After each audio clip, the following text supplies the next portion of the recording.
LSU is a legitimate national championship contender. Now, everyone want to talk about Brian Kelly. Everyone want to talk about the offseason personnel additions. Last year, we spent a lot of time on whether or not this team would be willing to run the football enough, whether or not this team would be good enough on the defensive side to potentially elevate the program.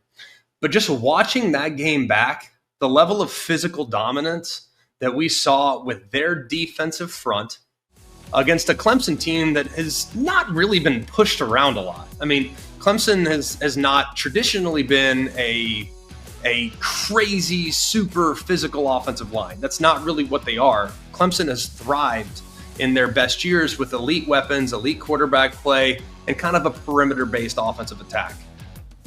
But they haven't really had a lot of liabilities up front. You know what I mean? And I looked at this LSU defense, man, and they were just getting after it. The way that they were able to control the ball. Last year, they were a high-flying attack. Garrett Nussmeier's going to have to throw it all over the yard. He's going to have to throw for 350 and 3 touchdowns for them to win the game because they were going to be one of the worst rushing attacks in the SEC. I think they averaged 116 yards a game on the ground.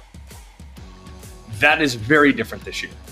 We saw more, I feel like, designed carries from Garrett Nussmeier in this game, whether it's zone read pulls or whatever. We saw more designed carries from Garrett Nussmeier in this game than I think I did at any point last year combined.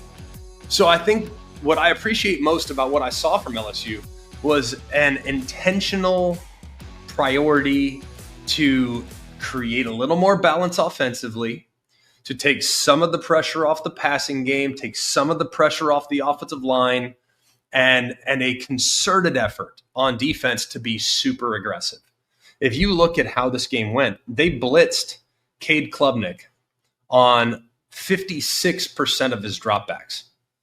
Now, Cade Klubnik has never seen blitz numbers like that in his career, and he's now started 1 million games. So he's never seen anything quite like that before. And Blake Baker, the defensive coordinator, said, hey, we got athletes, we got dudes, we're going to heat you up. And it did not go well for Clemson as a result. The ability to not just be aggressive, but to stop the run en route to the passer, also really encouraging. To hold Clemson that low as far as their rushing output is pretty impressive as well.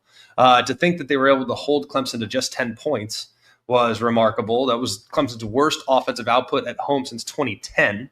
The fact that they invested a tremendous amount of money in their defense this year really paid dividends in this game. I look at Nussmeier.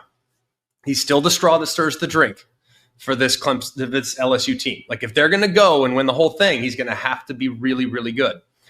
He was, I think, much better in the second half. A little bit shaky early on, but that's just kind of feeling out process. There's been buzz about him being banged up, having the knee issue in camp, having an abdominal issue leading into the game. Didn't practice a ton this past week by all accounts. So maybe there was a little rust there, but he started to really get going. I thought some of the ball placement was excellent. I thought there were some really, really good moments for him as they move forward. So you take that combination, a physically disruptive defense with a veteran quarterback that can take over the game, that's a national championship winning recipe.